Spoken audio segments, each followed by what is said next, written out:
ईमान की अजमत पूछना है, कोई बिलाल हबशी से पूछ ले। हाँ मेरे नौजवान साथियों, बिलाल तुम्हारी तरह स्मार्ट और हैंडसम तो नहीं था। बिलाल कोई तुम्हारी तरह घुंघराले बाल वाला तो नहीं था। बिलाल कोई तुम्हारी तरह गोरा चट्टा तो नहीं था, खूबसूरत तो नहीं था, हैंडसम तो नहीं था।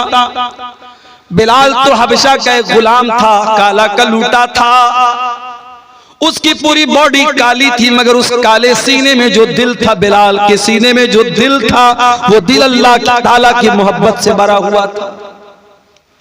ओ दुनिया वालों, तुमने तो जब भी देखा है लोगों की सूरतों को देखा है, लोगों के चेहरों को देखा है। आओ तुम्हें बिलाल की सीरत भी दिखाते हैं। बिलाल काले हैं, बिलाल का बदन काला है, और बिलाल के काले बदन को उनका मालिक अरब के तपते हुए सहरा पर लिटा देता है। नीचे गरम गरम बालू है, नीचे गरम गरम रेत है, और बिलाल के सीने पर गरम पत्थर भी रख देता है। बिलाल के सीने की चर्बी भी पिघल रही है, और बिलाल की पीठ भी पिघल रही है। और बिलाल का मालिक कहता है, उमैया बिन खल्फ कहता है, ऐ बिलाल, तेरे सीने की चर्बी को पिघलाना हमें अच्छा नहीं लगता, तुझे टॉर्चर देना हमें अच्छा नहीं लगता। ऐ बिलाल, हम तुझे टॉर्चर करना बंद कर देंगे, बस एक शर्त है, तू अल्लाह की तौहीद को छोड़ दे और हमारे 360 माबूदों का इकरार कर ले।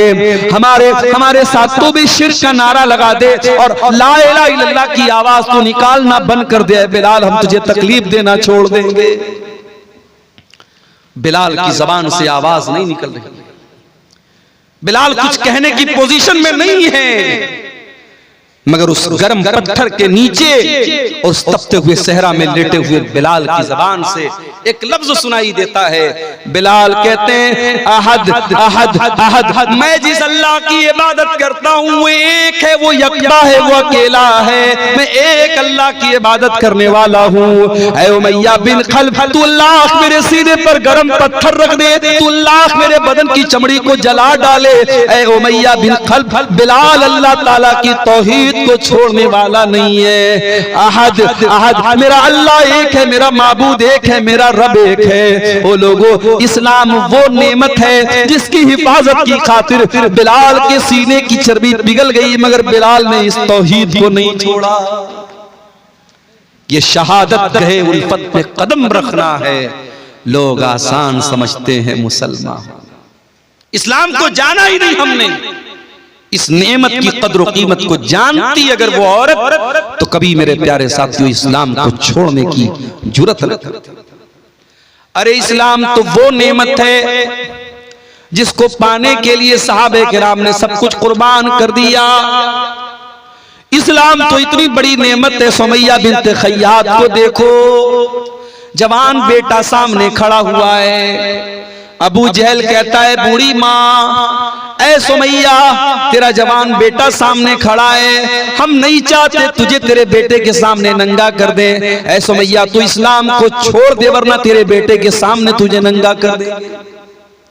सोचो मेरे भाइयों, एक माँ के लिए कितनी हसीयत की बात है, उसके जवान बेटे के सामने उसको बरहना कर दिया जाए। ऐ सुमैया, तू बूढ़ी हो चुकी है, तेरे बदन में कमजोरी आ चुकी है, मगर तेरा ईमान तो फौलाद के जैसा मजबूत है। सुमैया ने जवान बेटे के सामने नंगा हो जाना गवारा कर लिया, मगर तौहीद को छोड़ना गवारा न किया, इस्लाम को छोड़ना गवारा न किया। और चश्मे फलक ने वो मंजर भी देखा, एक बूढ़ी औरत के बदन से कपड़े उतार लिए गए, जवान बेटे के सामने उसको बरहना कर दिया गया। इतने पर अबू जहल ने बस न किया, फिर कहा कि ये सुमैया, आखिरी मौका तुझे दे रहा हूं, इस्लाम को छोड़ दे वरना तुझे कत्ल कर दूंगा। बर्ची उठाया, सुमैया का इस्लाम को छोड़ने वाली थी। अबू जहल ने बर्ची उठाया और सुमैया की शर्मगाह के ऊपर दे मारा। ऐ सुमैया, तू अल्लाह को प्यारी हो गई, तू शहीद हो गई, तेरे बदन का खून गिर गया, अल्लाह की राह में शहीद होने वाली तू पहली खातून बन गई। और तूने दुनिया की आने वाली औरतों को ये पैगाम दे दिया, ऐ दुनिया की औरतों, तुम्हें दुनिया नाजुक समझेगी, तुम्हें दुनिया कमजोर समझेगी, तुम दुनिया को बता देना अगर औरत के पास ईमान की दौलत और ईमान की ताकत हो, औरत से ज्यादा ताकतवर कोई नहीं होता है। ईमान की दौलत अगर औरत के पास है, औरत से ताकतवर कोई नहीं होता। सुमैया से पूछो ईमान किसको बोलते हैं। कई बार ऐसा हुआ कि जब हम सफर में जा रहे हैं, रास्ते में बहुत सारे हादसे भी हमारे सामने दिखते हैं, एक्सीडेंट हो रहे हैं, हादसे हो रहे हैं, लेकिन हम ये समझते हैं कि शायद चूंकि ये सफर हमारा अल्लाह के दीन की तबलीग के लिए हो रहा है, इस सफर में पहुंचने के बाद रात के तकरीबन 2 बज रहे हैं, मुझे आपके सामने कुरान पढ़ना है, हदीसें पढ़नी हैं, अल्लाह और उसके रसूल की बातें पेश करनी है। मैं ये समझता हूं वल्लाहु आलम कि ये कुरान और हदीस की बरकत है कि अल्लाह हिफाजत भी करता है, अल्लाह ताकत भी देता है, वरना हमारे बस की बात नहीं है। मेरे साथ हमारे दोस्त लोग बोलते हैं कि हम लोग 1 दिन का सफर करते हैं, हालत खराब हो जाती है, या 24-24 घंटे हो जाते हैं पीठ बिस्तर पे लगाए हुए।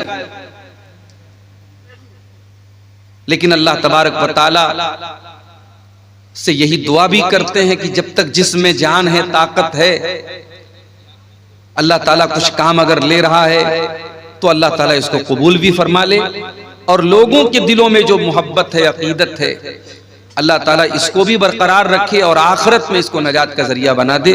बस हमारी यही दुआ है, आमीन।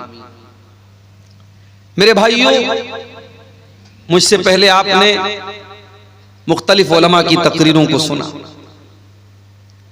अभी मुझसे ठीक पहले झारखंड की सरजमीन के नौजवान आलिम दीन शेख नूरुद्दीन साहिल साहब, गालिबन मैंने पूरी तकरीर नहीं सुनी, आखिर का थोड़ा सा हिस्सा मैंने सुना, गालिबन वो सहाबे किराम की अजमत पर आपके सामने खिताब कर रहे थे। उनके पहले झारखंड ही की सरजमीन से आए हुए शेख अबुल कलाम सलफी हफिज़हुल्लाह ने कयामत के ताल्लुक से बहुत सारी बातें आपके सामने रखी। आज मैं आपके सामने जो बात रखना चाहता हूं वो ये समझ लीजिए कि बस कुरान की एक आयत मैंने पढ़ी है, उसी आयत को थोड़ा सा एक्सप्लेन कर देना है, समझा देना है। अगर वो बात हमारी समझ में आ गई तो समझिए कि हमारी तकरीर कामयाब हो गई। तो आइए पहले कुरान करीम की उस आयत का तर्जमा और मतलब देखते हैं जो अभी मैंने आपके सामने खुतबे मसनूना के बाद पढ़ी। ये आयत सूरतुल बकरा की है, कुरान के दूसरे पारे की आयत। या अय्युहल्लज़ीना आमनू उदखुलू फिस्सिल्मि काफ़्फ़ा, ऐ ईमान वालो दाखिल हो जाओ, प्रवेश करो, एंट्री करो, फिस्सिल्मि इस्लाम के अंदर। या अय्युहल्लज़ीना आमनू उदखुलू फिस्सिल्मि काफ़्फ़ा, ऐ ईमान वालो तुम इस्लाम के अंदर पूरे के पूरे दाखिल हो जाओ। आप किसी मकान के अंदर दाखिल होते हैं, ऐसा तो नहीं होता कि आपका हाथ मकान के अंदर है और बाकी जिस्म बाहर है, ऐसा तो नहीं होता। आप ऐसा भी नहीं करते, किसी मकान के अंदर, किसी बिल्डिंग के अंदर आप दाखिल होते हैं, पैर बिल्डिंग के अंदर है और बाकी बॉडी बाहर है।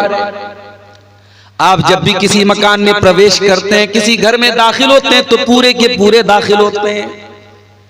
अल्लाह रब्बुल आलमीन फरमा रहा है उदखुलू फिस्सिल्मि काफ़्फ़ा, ऐ ईमान वालो तुम इस्लाम के अंदर पूरे के पूरे दाखिल हो जाओ। गोया इस्लाम भी एक बिल्डिंग की तरह है, इस्लाम भी एक घर की तरह है, और इस घर में तुम्हें आधा अधूरा नहीं दाखिल होना है, इस घर में तुम पूरे के पूरे दाखिल हो जाओ। वला तत्तबिऊ खुतुवातिश शैतान, और ऐ ईमान वालो तुम शैतान के तरीके पर न चलना, शैतान के नक्शे कदम पर न चलना। इन्नहु लकुम अदुव्वुम मुबीन, शैतान तुम्हारा सबसे बड़ा दुश्मन है, खुला हुआ दुश्मन है। वो छुप करके दुश्मनी नहीं कर रहा है, खुल करके दुश्मनी कर रहा है।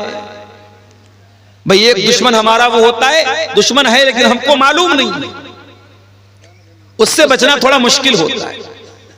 शैतान कोई ऐसा दुश्मन नहीं जो छुपा हुआ है, शैतान पहले दिन से हमारा दुश्मन है। हमारे बाप आदम को इसी ने जन्नत से निकलवाया, हमारी मां हव्वा को इसी ने जन्नत से निकलवाया। हमारे माँ बाप आदम और हव्वा को जिस पेड़ के करीब जाने से अल्लाह ने मना किया था, उस पेड़ को चखने पर इसने मजबूर तो नहीं कह सकते, यानी ऐसा उनको लालच दिलाया, ऐसा बहकाया कि उन्होंने उस पेड़ को खा लिया, उसके फल को खा लिया। जन्नत के अंदर उनके कपड़े बदन से उतर गए, दोनों बरहना हो गए, नंगे हो गए, जन्नत के पत्तों से अपनी शर्मगाहों को ढांपने लगे।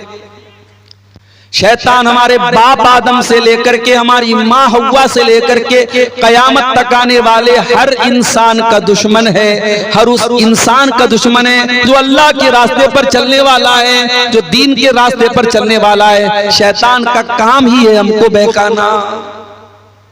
शैतान तो वादा करके आया अल्लाह ताला से, शैतान खामोश नहीं बैठा है, शैतान वादा करके आया है।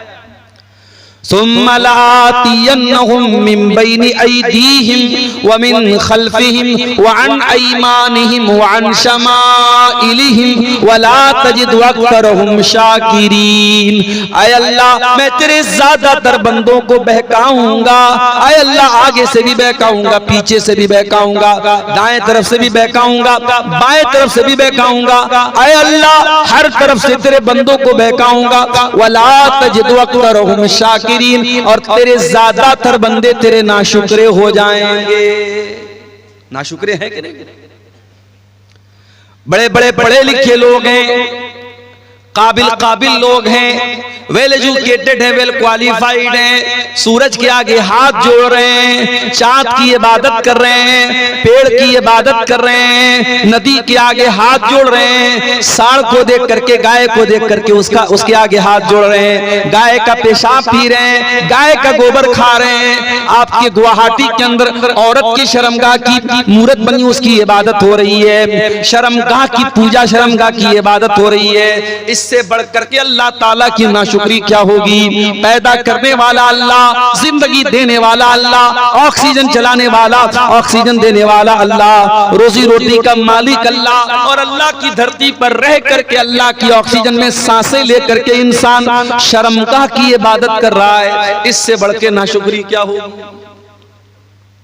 अभी हमारे उत्तर प्रदेश में 12 साल पर हमारे गैर मुस्लिम भाइयों का एक त्योहार आता है, महाकुंभ के नाम से। अभी वो चल रहा है, बड़ी भीड़ है, अभी ट्रेनों में, रोड पर सफर करना बड़ा मुश्किल है।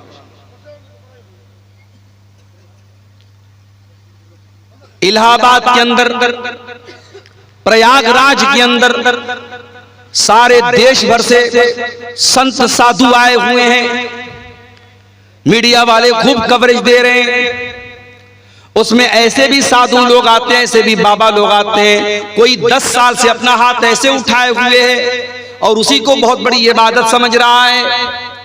कोई नंगा हो करके, मादर जात बरहना है, नंगा है, बदन पर एक कपड़ा नहीं, शर्मगाह नजर आ रही है। औरत आती है, उस नंगे बाबा के आगे सजदा करती है, उसकी शर्मगाह को छू करके आशीर्वाद लेती है, और मीडिया वाले उसको कवरेज दे रहे हैं। मेरे प्यारे साथियों, इस मंजर को देख करके इंसानियत भी शर्मा जाए, इंसान भी शर्मा जाए कि ये क्या हो रहा है। शर्मगाह की इबादत हो रही है और इंसान नंगा घूम रहा है, और उसको दीन समझा जा रहा है, उसको सवाब समझा जा रहा है। ये सारे मनाजिर देखने के बाद क्या हमारे और आपके दिल में ये जज्बा पैदा नहीं होता कि ऐ अल्लाह, तेरा बहुत बड़ा करम और एहसान है कि तूने हमें मुसलमान बनाया है। हमारी औकात नहीं थी, हमारी हैसियत नहीं थी कि हम अपनी सूझबूझ से इस दीन को कबूल करते।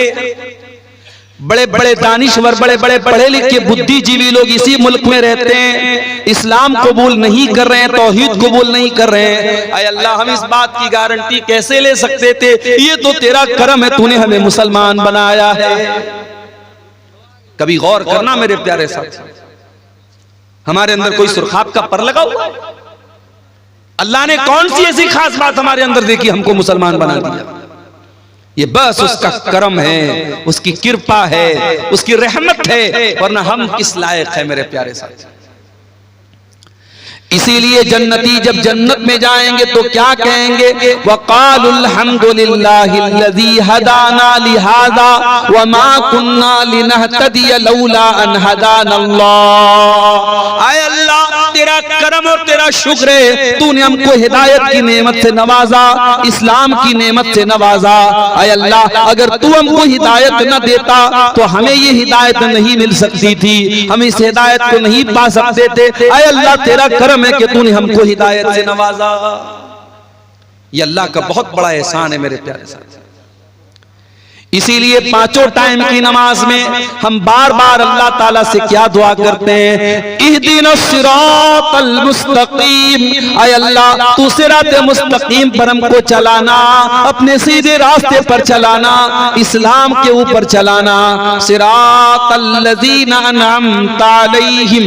आय अल्लाह, उनके रास्ते पर चलाना जिनके ऊपर तेरा करम हुआ, तेरा इनाम हुआ। आय अल्लाह, नबियों के रास्ते पर चलाना।